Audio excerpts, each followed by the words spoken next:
all for coming on light this morning or this afternoon or tonight for me. And let's begin. Here is my presentation. So today we go to Georgia. I am personally absolutely in love with Georgia. Every time I have a chance to visit Georgia, I feel happy and privileged. I believe that Georgia is one of the most welcoming, one of the warmest countries that you can visit. It's usually pleasant experience with very good food, with incredibly warm and hospitable people, with interesting old architecture and incredible environmental beauty, with the lakes and rivers and mountains. From my point of view, Georgia is one of those ideal places to travel, to visit, and it has very interesting Jewish history. It has lots of historical Jewish monuments, and the history of Jews in Georgia, as you will see today, differs from most of the Jewish histories in other countries. There's very important difference, and we will see what exactly it is.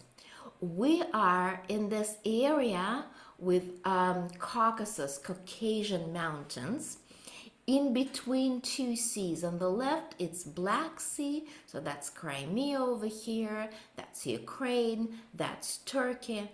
And on the right, that's Caspian Sea, so there would be Azerbaijan, which is Muslim country.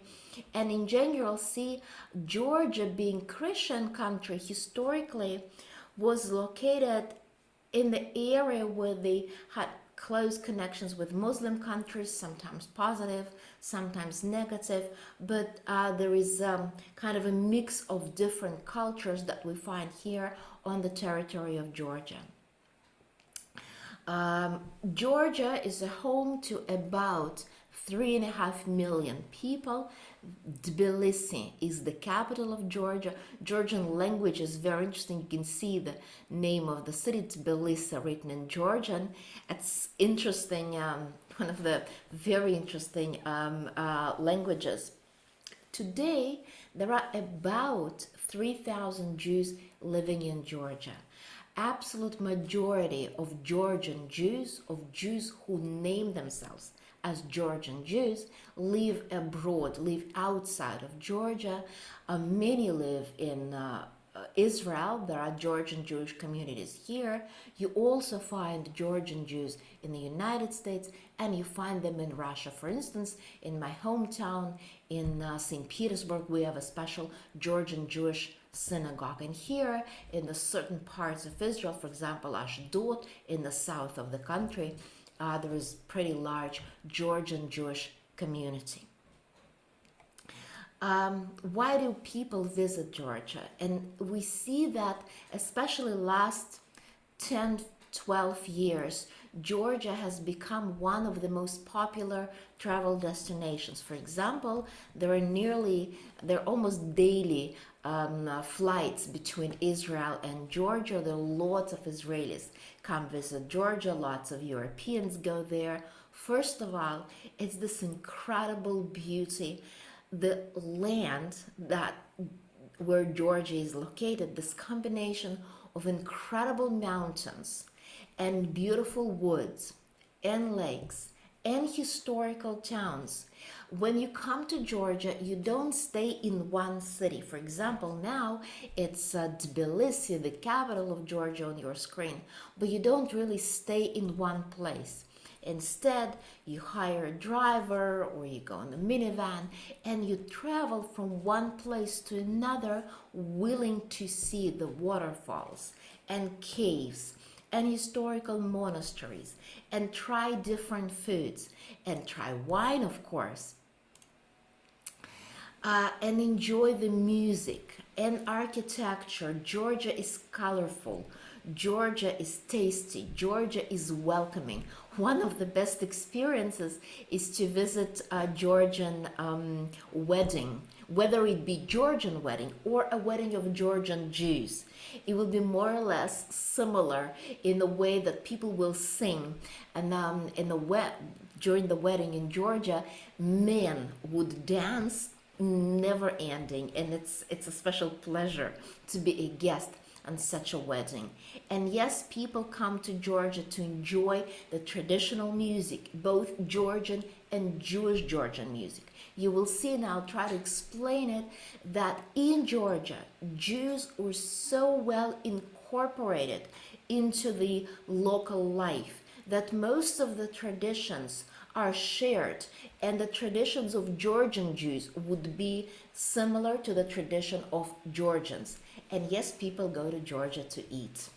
Usually we say that we bring a very special souvenir from Georgia. We bring a couple extra pounds on us because Georgians and Georgian Jews know how to cook and meat, all different types of kebabs and vegetables, and this famous hachapuri, hot bread with cheese baked in the oven, and those hinkali, a lot of very tasty spices. It's just tasty food, tasty and fresh. They love using pomegranate like we do in Israel. So in a certain respect, what we eat in Israel, we find it in Georgia, and enjoy it. Georgia is historically divided into many provinces. Each of these provinces is inhabited by a specific ethnic group. When we look at them from a distance, they all look Georgian for us. But in fact, Georgians themselves, they know exactly. And a person from, let's say, Ajaria here would be different from a person from Kakheti over here. There are certain differences in the language, in traditions, in food. So when we travel around Georgia, we go from one province to another, and every of them has something to offer. Jews historically have been living everywhere in Georgia without any limits. So in every part of Georgia, you may find something related to the Jewish tradition. This is Tbilisi, the modern capital of Georgia. And the first place that we're going to visit, it's here a little bit to the north of Tbilisi. It's called Mtsheta. Mtsheta is the region in the center of Georgia. There is a historical one of the oldest Georgian towns, the original Georgian capital, Mtsheta, located on the hill near the river. And today, its official version of official opinion of Georgian government and the official opinion of Georgian historians that first Jews settled right here on this land in Mtsheta already in the 6th century BC. So very recent, Georgia officially celebrated 26 centuries of the friendship between Georgians and Jews. And Georgia today officially recognizes this presence of Jews on the Georgian territory for 26 centuries as national heritage. Something very, very important. So there are not many evidences, not many things that we can touch, not many historical monuments that we can touch and see that they prove this version. But there is some proof to it, that the first wave of Jews came to Mtsheta after the destruction of the first temple. And after that, there were new other waves of Jews. So for example, after the destruction of the second temple, more Jews arrived in Georgia. There are some documents that said Jews first arrived in Mtsheta and asked locals to provide them with land so they could settle and start farming, and so this land was given to Jews.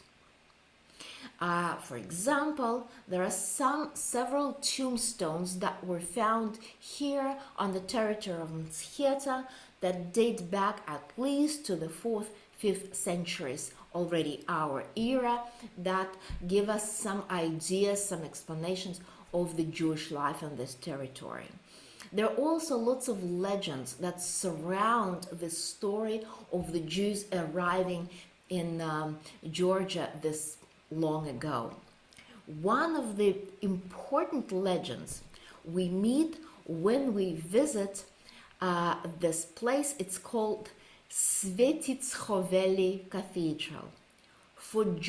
Georgians are Christians, and Georgia is one of the first countries that adopted Christianity.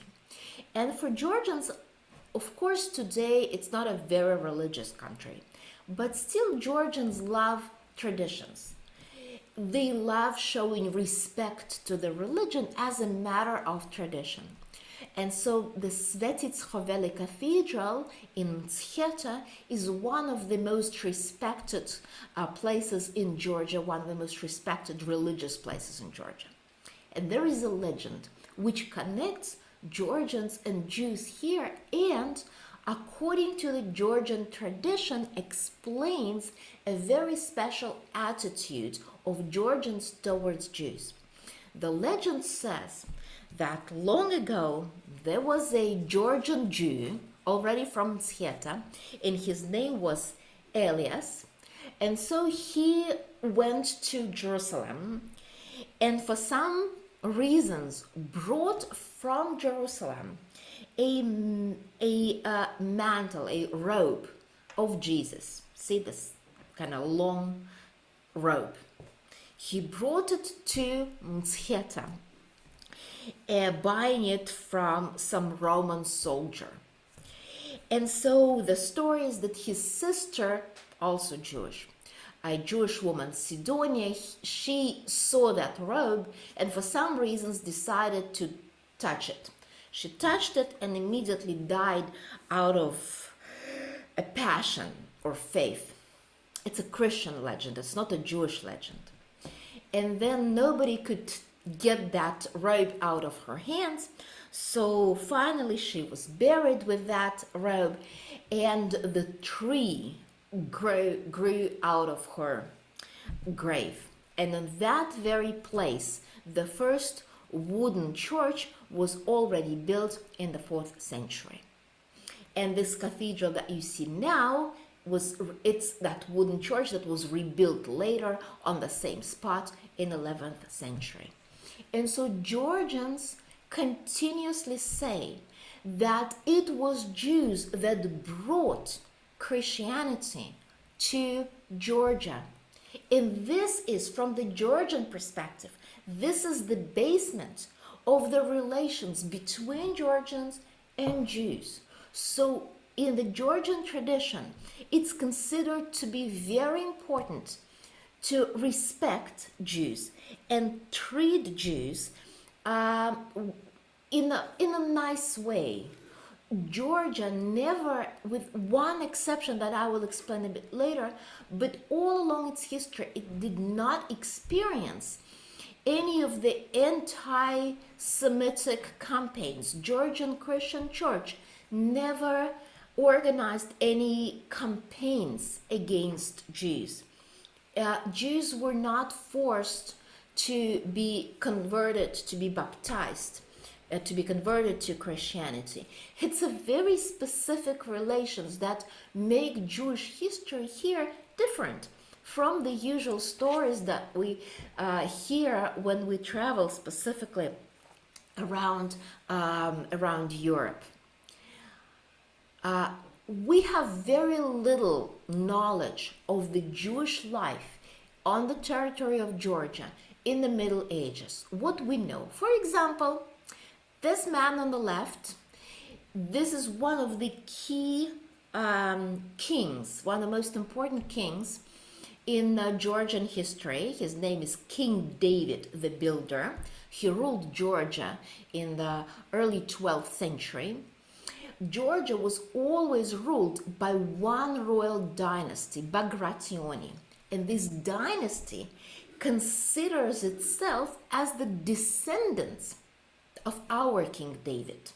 So this particular Georgian King David IV, officially, he is the 78th generation, the descendant of our Jewish King David.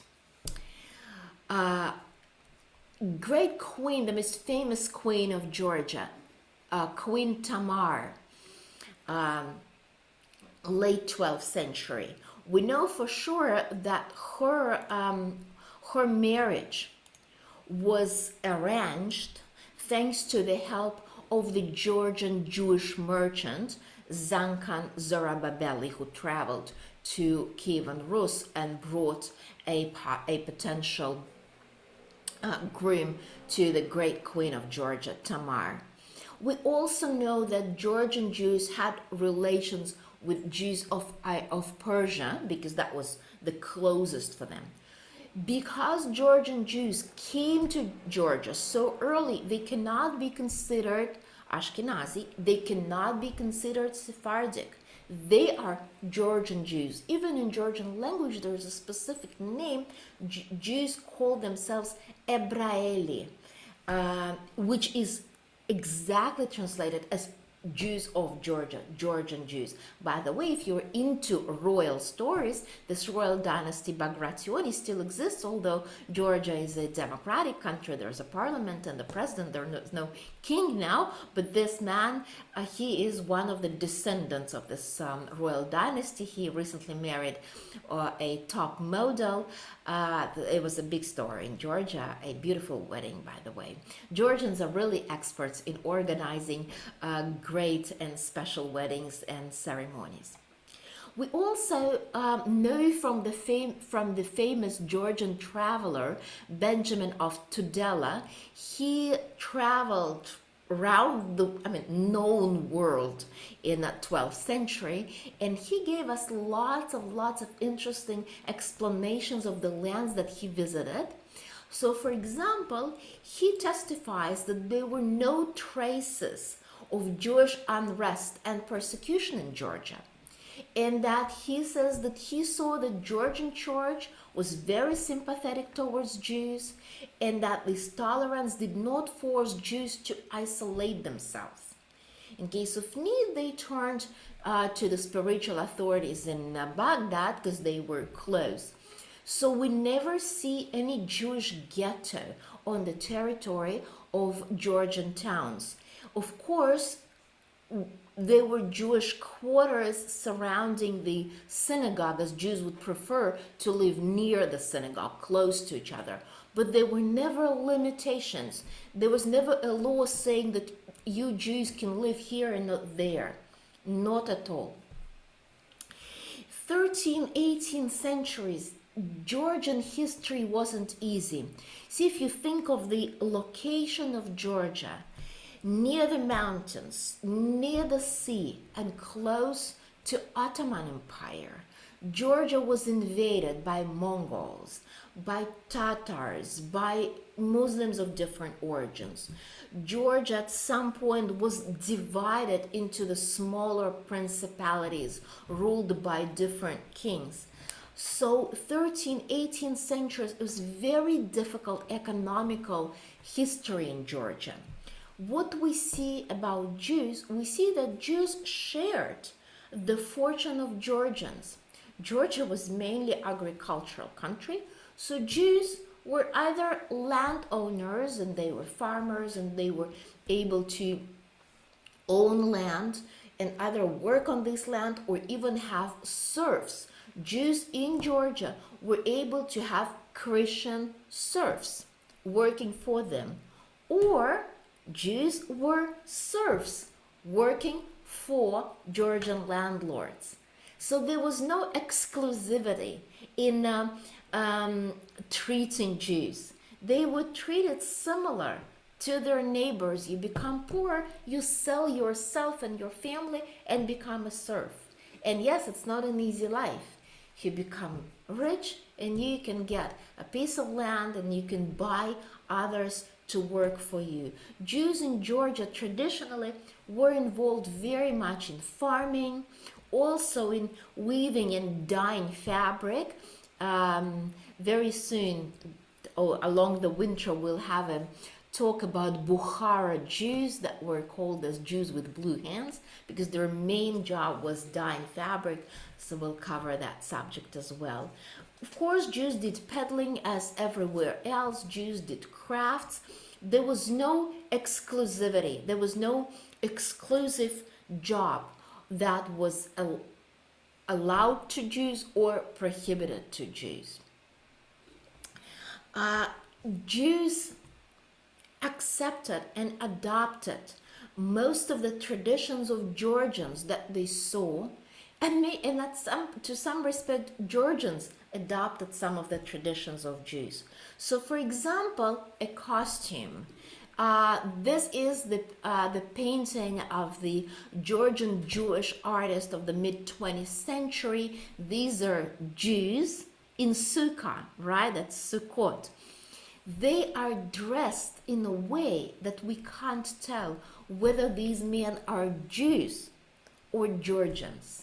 It's traditional, typical Georgian costume. It concerned both men and women. Like this photograph on the right, it's the modern dancing group of Georgia.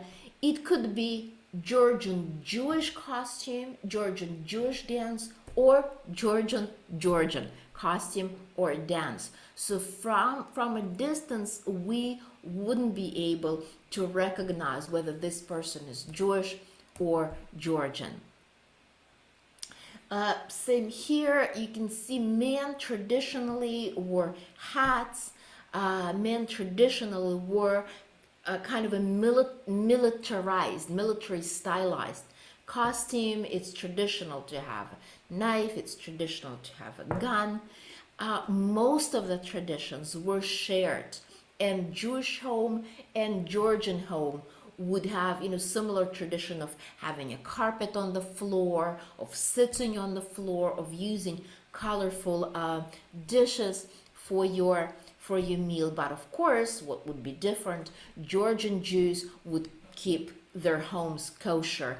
And in general, Georgian Jews were over the centuries very, very, very traditional, stuck to the strict traditions that they brought with them, supposedly from the Israel of the First Temple. Another example, look at these two ladies. The left, it's the portrait of the Jewish Georgian woman. And the right, it's the photograph of the Georgian girl. So you can see their the cover for their hair, similar. The style that they make their hair, similar. So it's absolutely shared culture, shared tradition. Another painting by Shalom Kabashvili, the Georgian Jewish artist, market. And again, in Georgia, because there was this European story of Jews being pushed away from the farming into the towns, here in Georgia, we can't say that markets were controlled by Jews. No, Jews would come and sell on the market, but next door it would be a Georgian selling something on the market. They interacted with Georgians on a daily basis, peaceful. It's another work of the same artist. And again, look at these Jews in the synagogue. They are dressed very similar to their non-Jewish neighbors. This is the map of the Jewish heritage of Georgia.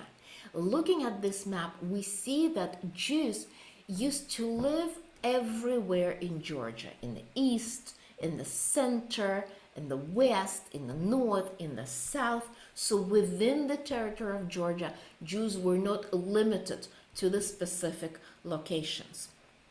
The major change took place in the early 19th century.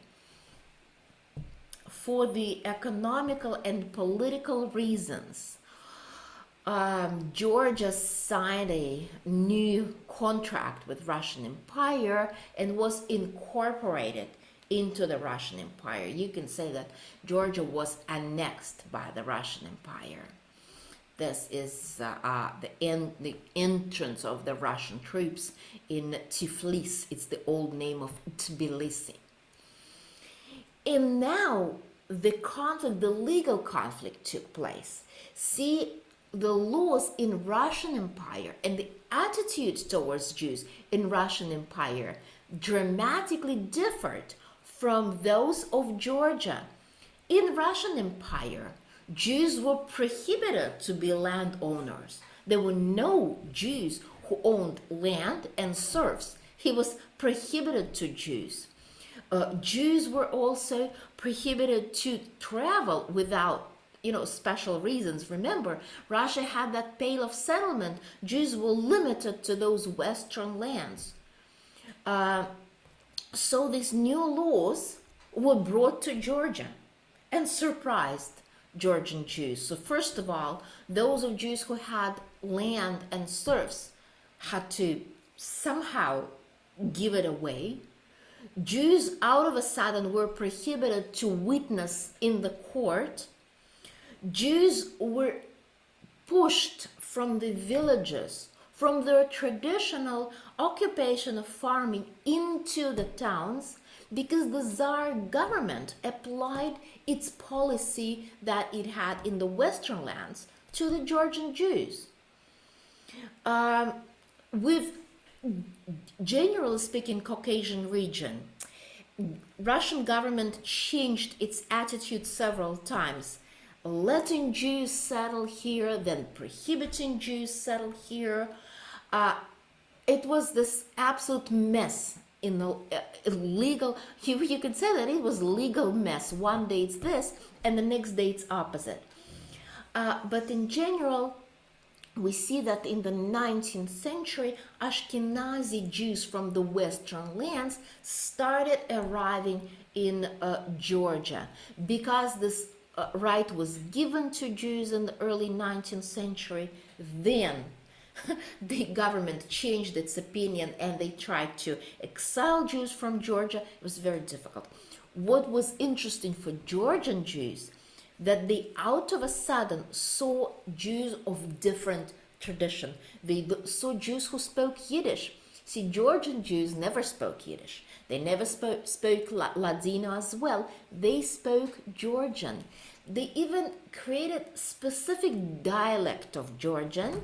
They also knew Hebrew for reading Torah, but part of the religious procedures were also done in Georgian. So this is interesting. It was a very interesting moment of Georgian Jews seeing Ashkenazi Jews, and this is how the interaction started.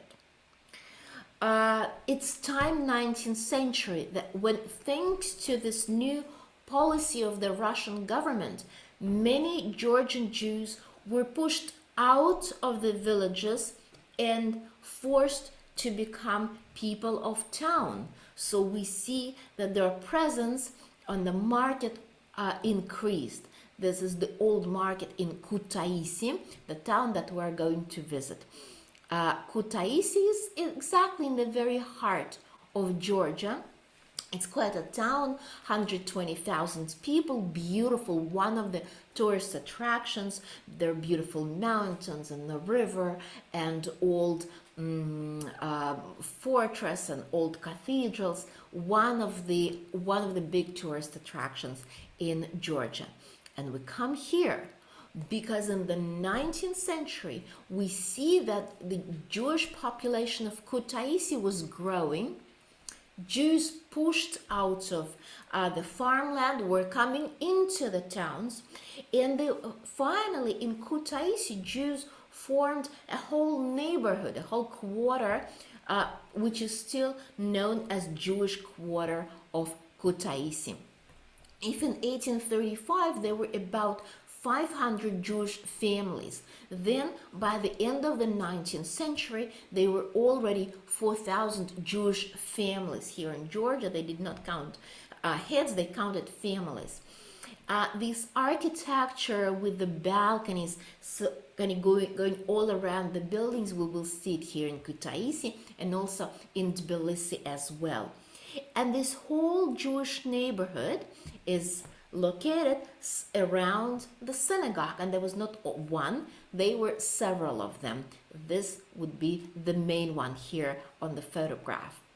This is so-called Great Synagogue of Kutaisi, built in 1886. It's still active nowadays, although there are very few Jews in Kutaisi, but it's active, it's open, and it's considered a cultural monument by the Ministry of Culture of Georgia. Georgia was never occupied by Nazis during the Second World War, so the synagogues of Georgia were never destroyed during the war, and there was no Holocaust on the territory of Georgia, which I also consider has a very nice thing if we think of a possible trip to Georgia.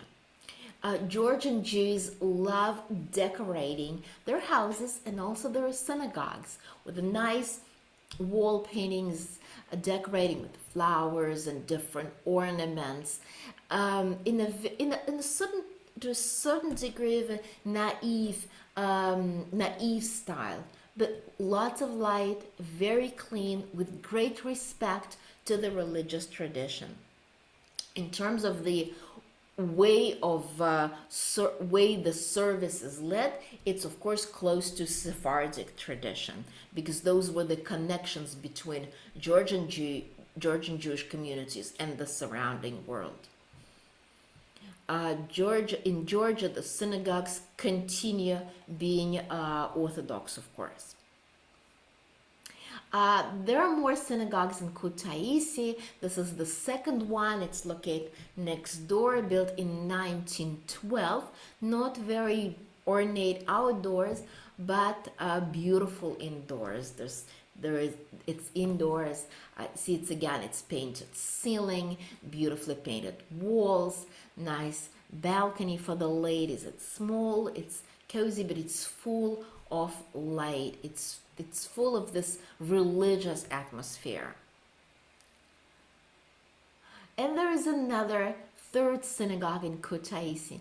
See the Jewish heritage of Georgia, even after absolute majority of Jews left Georgia, and I'll try to explain why. It was never destroyed. It's preserved, and government considers it's important to preserve it. Another late 19th century synagogue in Kutaisi. These are Torah scrolls in those beautiful, very colorful, very bright colors. 19th century brought something completely new to Georgia. It brought this traditional anti-Semitic attitude towards Jews that flourished in Imperial Russia in the 19th century, that was supported by both Russian Orthodox and Catholic churches on those Western lands, that was supported by the Russian government, and we spoke visiting Ukraine, visiting different shtetls. We speak a lot about anti-Semitism in Russian Empire, and so it came to Georgia, surprisingly. There were two blood libels in Georgia in the 19th century, and one of them took place exactly in Kutaisi in 1878, when 9 Jewish peddlers were accused of murdering a Christian girl in order to use her blood for baking matzah. So they were put on trial. It was covered largely by the Russian anti-Semitic Judophobic press. It aroused something new. It's interesting because neither Georgians nor Georgian Jews never experienced it. They never had it in their past. It was something completely new. There were two lawyers. There was a Jewish attorney and a Russian attorney. They were called upon to defend the Jews, and they succeeded, and they were pled unguilty. They were liberated, and actually the speech of Alexander, of that Russian attorney, today we find that very speech in every textbook for the lawyers in Russia. It's one of the classical defending speeches. Interestingly enough, 25 years later, in 1903, there was a theater from Russia that toured in Georgia. And so they arrived in Kutaisi. They wanted to stage a play which was called Smugglers. It was a story of the Jewish smugglers from the Pale of Settlement, very anti-Semitic, showing, Jewish personalities in that ugly, comic and unpleasant way. And you know what happened? There was a theater full of people, but the audience, seeing what was going on the stage, after several minutes, stood up and left the theater. Georgians did not want it. They were not used to it. They did not see Jews as being, smugglers, criminals, those, bad people who always try to buy and sell something and go around and no, they did not have that feeling. It did not meet their perception over Jews. Next year, there was another Russian theater. They had a play which was called Jews, but in a specific bad way in Russian language. There are two words to name a Jew, bad one and a proper one. So it used bad word, Zhidi, which it's humiliating word. They people of Kutaisi, Georgians of Kutaisi, they organized a public protest against that play in front of the theater building. So those anti-Semitic ideas, even being brought by the government, by the central Russian government, never found, an answer in the souls of Georgians. There is a territory in the north of Georgia here. It's Ossetia. It's a land with a tragic story. The capital of it's Tskhinvali. Today, Tskhinvali is destroyed city. This land, there was a war here recently in early 2000s that Russia had against Georgia, and de facto Ossetia is independent under the Russian protection.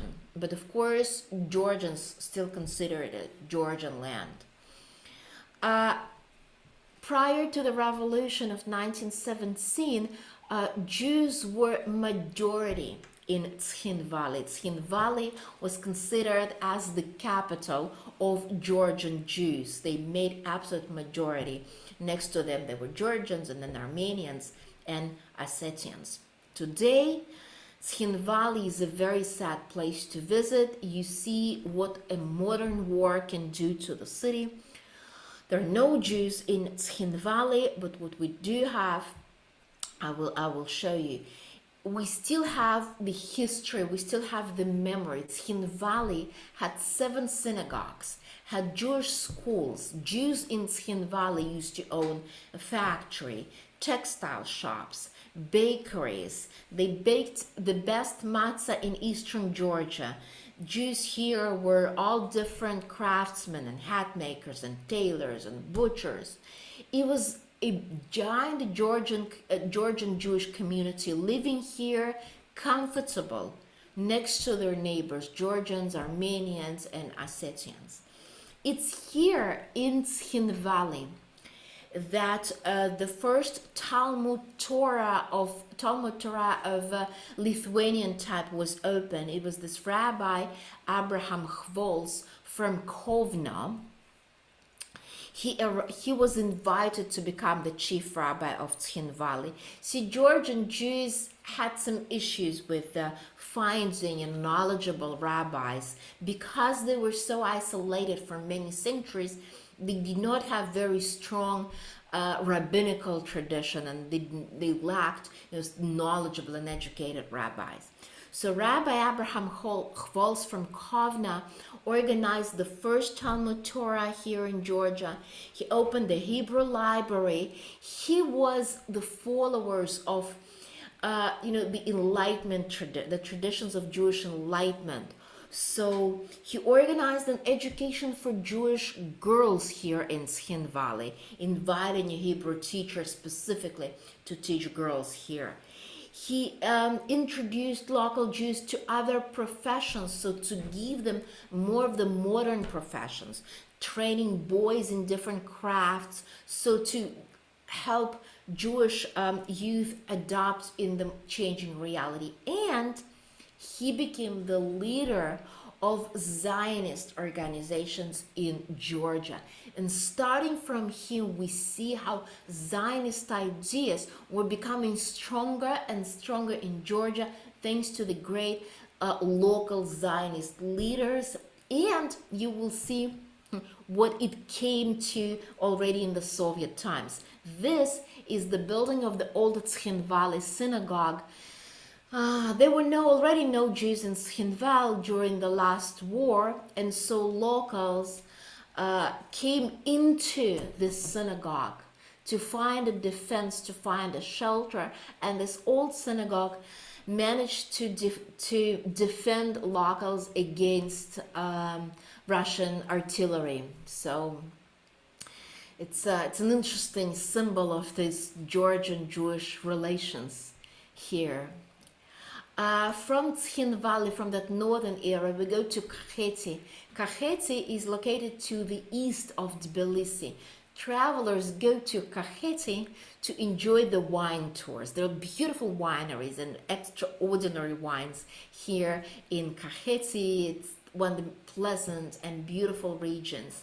And here in Kakheti, already after the revolution, Soviet government organized Jewish communal farms in Georgia. You remember that Soviet government, especially in 1920s and 30s, had an idea of organizing collective farms. So there was a period in Soviet history where the government believed in ethnic farms. So we will have Georgian communal farm, or Jewish communal farm, or Ukrainian communal farm. The idea didn't work. They changed the plan very soon. So this is the modern photograph of that particular village where the communal farm was organized. And this is the actual photograph of a boy, of a Jewish boy from this communal farm in the 1930s. And again, looking at this boy, we can tell Georgian or Jewish. Same hat, same type of clothes, same facial features. And we come to Tbilisi. Tbilisi, the capital of Georgia, one of the historical towns with this beautiful historical fortress, the city that was rebuilt many times, the city with its own personality, warm and welcoming, very interesting one, modern and historical at the same times. Tbilisi today is the biggest city in Georgia, home to more than 1 million of people, and absolute majority of 3,000 Georgian Jews today live in Tbilisi, of course. First Jews settled in Tbilisi already in the 6th century when it became the capital of Georgia. And in the middle of the 19th century, we see about 100 Jews in Tbilisi, but along the 19th century, the Jewish population of Tbilisi was growing, as well as we saw in Kutaisi. Here in Tbilisi, finally, majority of Jews prior to the revolution were Ashkenazi Jews, arriving here from the other parts of Russian Empire. Tbilisi is famous for those beautiful houses with open-air balconies. The whole life was going on these balconies. It was kind of important part of Tbilisi life. Today, the visitor of Tbilisi will find 2 synagogues, Jewish museum, 2 Jewish restaurants, and active Jewish life in Tbilisi. And all of it is concentrated in the old town, in the very heart of Tbilisi. We know that historically, by the end of the 19th century, there were 5 synagogues, 3 Sephardic and 2 Ashkenazi. There were separate synagogues for Georgian Jews, for and mainly Iranian Jews, and 2 synagogues for Ashkenazi Jews, and a separate one for Tzhin Valley Jews. Today we have 2, and we're happy that they survived.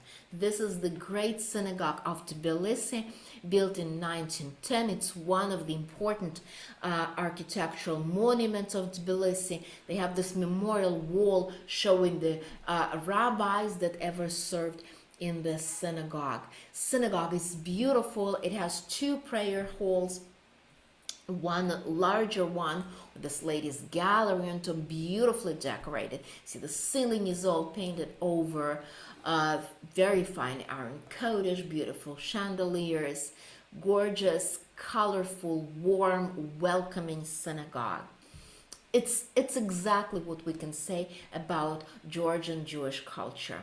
And there is another upper prayer hall. See, it's much smaller, so here the ladies section is simply separated with the wooden fence. But also look at this gorgeous design of the synagogue.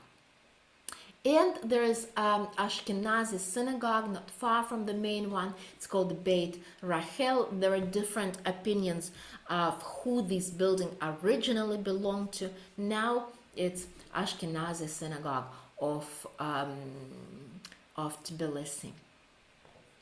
From Tbilisi, we may travel a little bit more around the country and come to the area which is called Racha or Lower Svaneti here, northwest.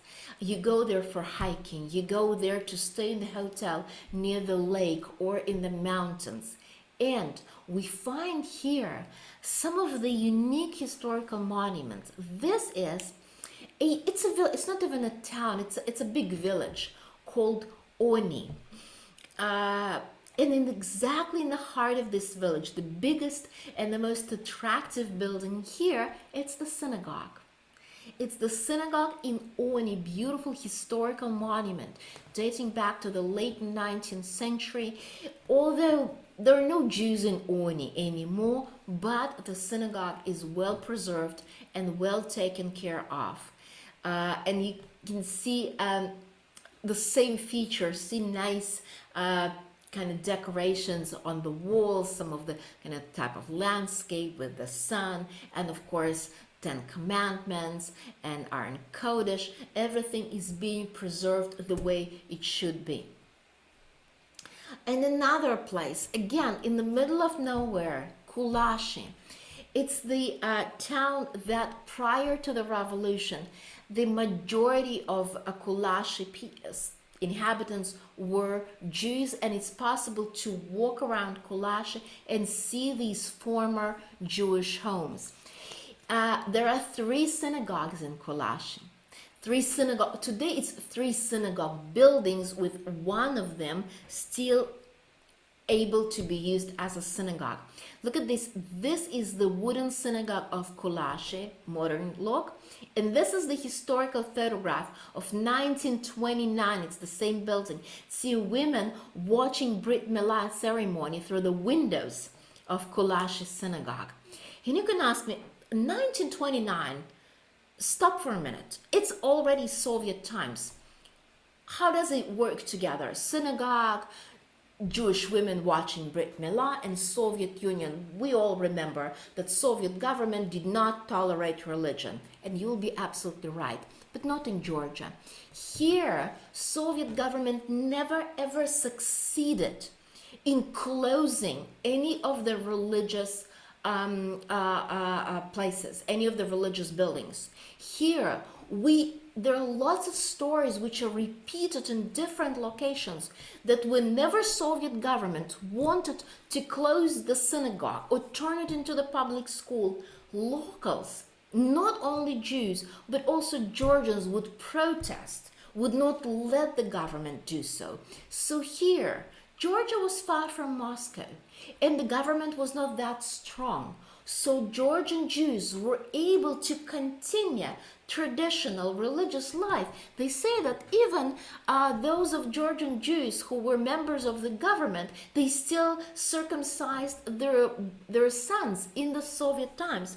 There are memoirs of a Lubavitcher Hasid from Uzbekistan, from another Soviet republic, who visited Kulashe, this very town, in 1960s. And he explains, I arrived there on a Friday and I saw dozens of Jewish women going to the showhead to slaughter their chickens for Shabbos. In Uzbekistan, where I came from, this was dangerous, but here it was done open and fearlessly. I witnessed a Friday night in the big shul. The place was crowded with old and young, and many children were present. Many of them couldn't even get inside and had to stand outside. I had visited many places in Russia, but I have never seen young people in a shul, and I certainly hadn't seen small children. I couldn't restrain myself, and tears of joy flowed from my eyes. This was this was Jewish life in Georgia under the Soviet rule. 1969, something extraordinary took place. And here we speak about the exodus of Georgian Jews. We understand the time, 1967, Six-Day War that changed feelings of Soviet Jews very much. It raised that feelings towards Israel and the pride of Israel. And so now, 1969, 18 influential and well-known Georgian Jews wrote a letter to the United Nations, to the Human Rights Committee. They managed to send a letter not through the regular mail because it would have been confiscated, but through the Embassy of Netherlands. It was the letter asking to help them leave Soviet Union. 3 months later, they turned to the United Nations and to the Israeli government again. They say that we declare once again that we will never give up the right to live in the land of Israel. It's very interesting. There is a story how Golda Meir, the Prime Minister of Israel, she was standing in Knesset, in our parliament in Israel, reading their letter. And the members of the parliament were crying because Georgian Jews had good life. They were not prosecuted by the government. They were able to continue religious life if they wanted. They did not experience much of anti-Semitism.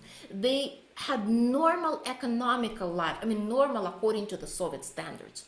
But they wanted to leave Soviet Union and come to Israel just because of their Zionist feelings. It's a very interesting, almost key moment that changed the attitude of Israeli government towards Soviet Jews. And finally, the letter said, we will wait months and years. If necessary, we will wait all our lives, but we will not renounce our faith and our hope. So finally, it made the scandal that aroused around it made Soviet government give them exit visas, and that big exodus of over 100,000 Georgian Jews began. 2 years later, a group of Georgian Jews arrived in Moscow and organized 3-day hunger strike right in the heart of Moscow, in front of the governmental building at the Central Telegraph in Moscow. They wanted to leave Soviet Union and go to Israel. And it's very interesting, when you read about these stories, when you speak to people, they all say, we had nice life. we did not have many problems. Georgia had very strong black economy. Lots of Jews were involved in commercial economy in Georgia, which was illegal in Soviet Union. But in Georgia, every Soviet a person knew, you go to Georgia, you can buy whatever you want. It was not because of the anti-Semitism. It was not because of the Holocaust. There was no Holocaust in Georgia. It was not because, it was just because we Georgian Jews, we want to go to Israel. And it's very interesting how you see Georgian Jews today in Israel, in the United States, keep their Georgian Jewish identity with food, with traditional education, with teaching their kids traditional Georgian dance. Many Georgian Jews were very disappointed with Israel, finding Israel to be more secular than expected. There are very, very interesting memoirs of Georgian Jews explaining their way to Israel.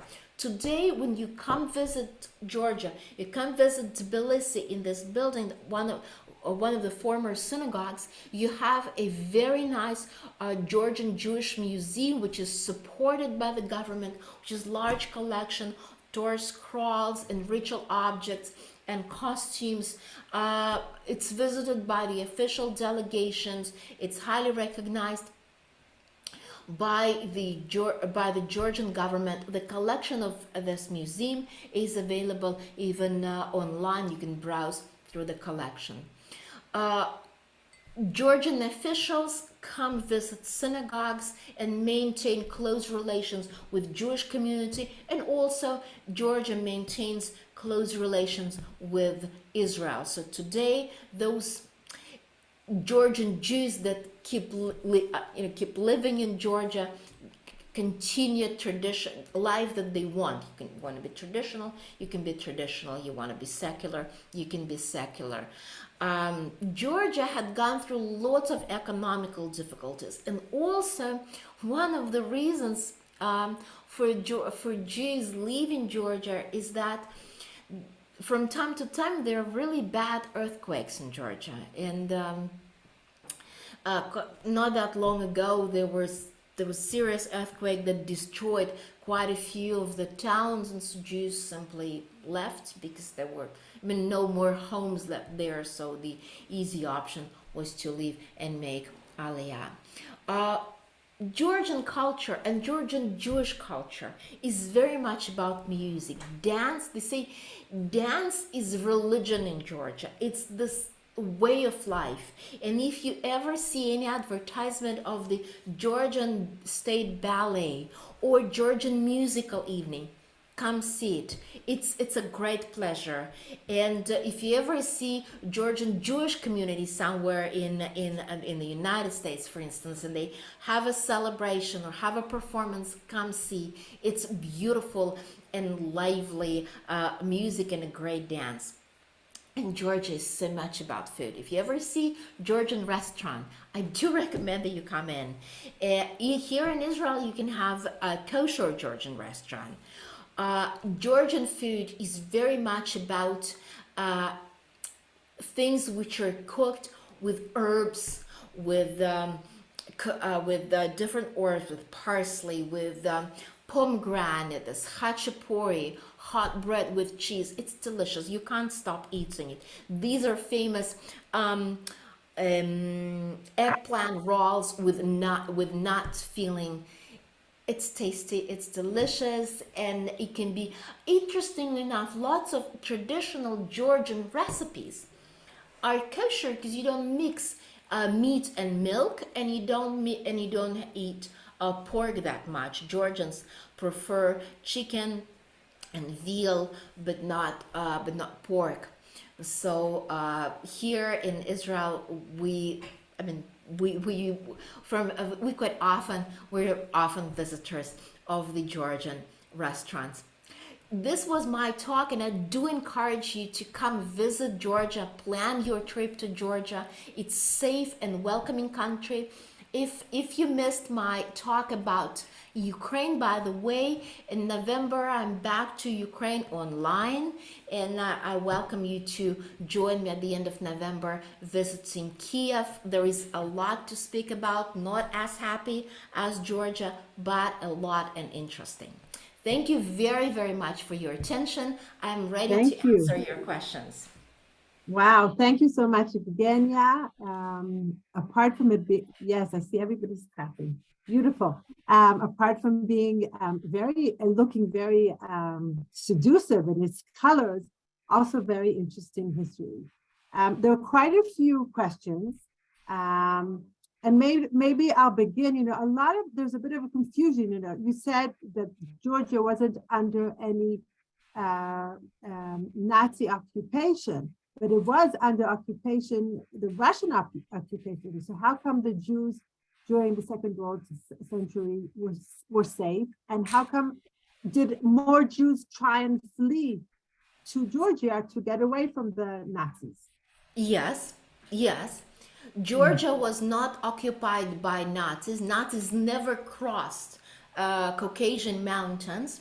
And that whole area that we're going to visit in my Caucasian series, it was land that hosted many Jews and non-Jews during the Second World War, those who were evacuated from the western part of the country. So, see, Soviet government never had a plan of specifically killing Jews.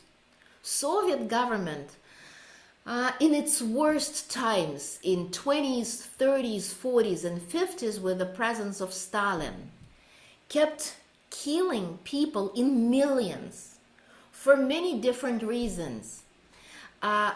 It was never exclusive idea like a Nazi idea. Let's kill all Jews.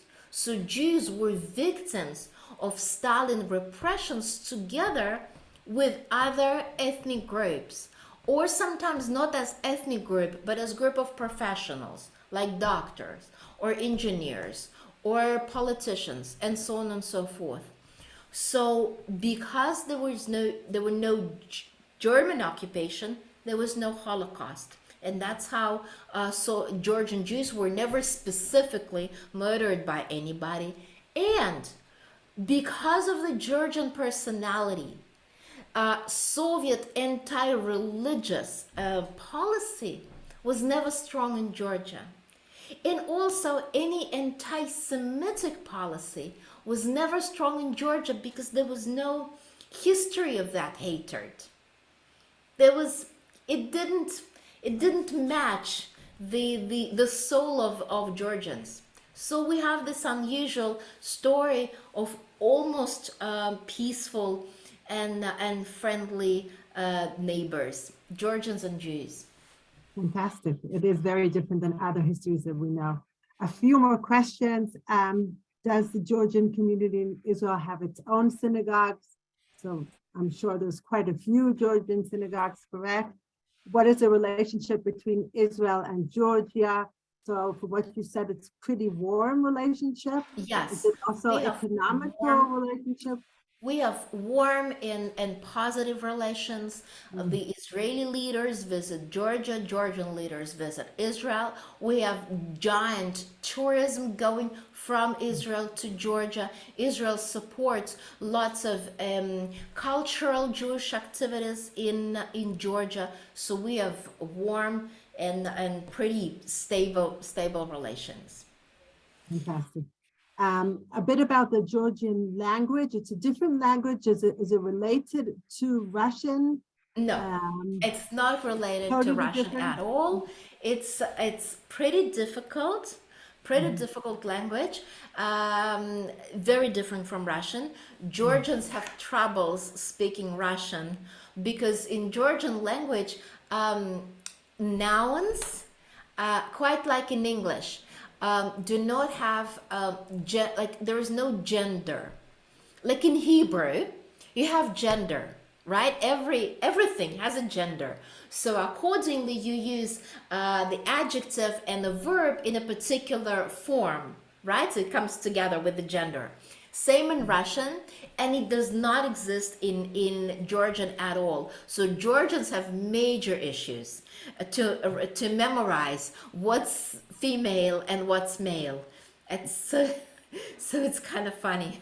Yeah, yeah, I've met a few of them that, people suppose that they speak Russian, but it's a totally different language. Yeah. One more question: who maintains the synagogues today? If the community is so small, so who takes care of the buildings themselves? There is so-called World Congress of Georgian Jews. Georgian Jews, even though they live in different countries today, they maintain that feeling of a community, the special community, because they see Georgian Jews historically spoke Georgian language. And because of their traditions, they're not Ashkenazi, they're not Sephardic, they're different. So they maintain that feeling of being Georgian Jews. They prefer to marry each other.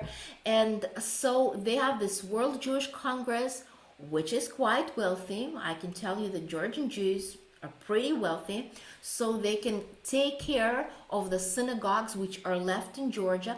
Plus, Georgian government considers a Jewish heritage as very important part of Georgian heritage. And now, when the economy of Georgia is doing better, they can take care of the historical monuments better than before.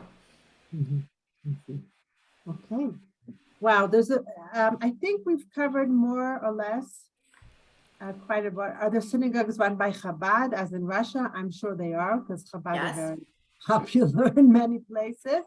And I'll encourage you, yes, I will send out, of course, we will send out from CSP a summary of a lot of the different points that Evgenia mentioned, and I'll send out her website. If you're interested in contacting Evgenia, asking her further questions about this lecture or about other lectures that she gives, I'm sure she'll be happy. I skipped Amy's question. Oh no, Amy, what was your question? Let me find it.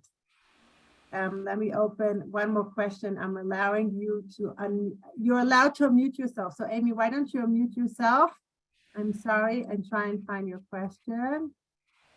Yeah, there were quite a few questions. Amy, let me ask. Oh, I did say, oh, 1 second.